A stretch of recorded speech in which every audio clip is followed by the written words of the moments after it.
नमस्कार, मी प्रमिला जांभरे। तर आज मी सीताफळ रबडी बनवणार आहे। त्यासाठी 4 सीताफळ घेतले ते आणि एकदम छान अशी पिकलेली पण आहे ती सीताफळ। पिकलेली असल्यानंतर बी लवकर बाजूला निघते त्याचं। तर आपल्याला ह्याचा गाभा काढून घ्यायचा आहे, आतला गर काढून घ्यायचा आहे।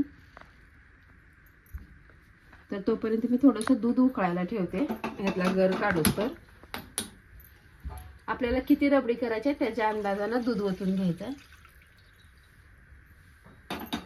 दूध आपल्याला छान असं उकळायचं आहे, त्यासाठी मी दूध ठेवलेलं आहे।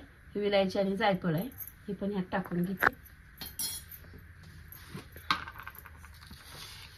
सीताफळ गोड असते त्याच्यामुळे थोडीशी साखर टाकणार आहे।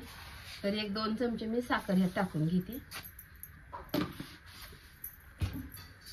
आता छान असं आपल्याला दूध उकळायचं आहे चांगलं, म्हणजे थोडंसं घट्ट पण होणार आहे।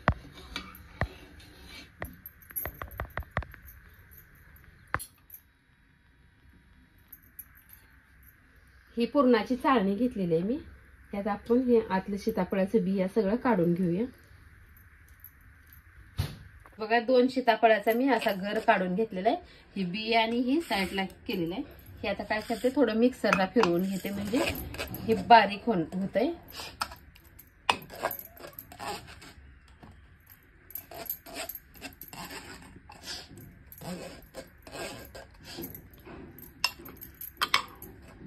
आणि दूध पण थंड झालेलं आहे।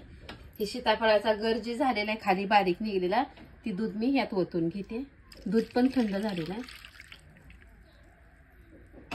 तर थोडंसं मी मिक्सरला फिरवून घेतलेलं आहे। तर आपण ही थंड झालेल्या दुधामध्ये आता टाकून घेऊया। तर ही 2 सीताफळापासून मी रबडी बनवलेली आहे। तुम्ही हे अशा पद्धतीने बनवून बघा आणि माझा व्हिडिओ आवडला तर नक्कीच लाईक करा, सबस्क्राईब करा। फेसबुकवर बघत असाल तर फॉलो करा।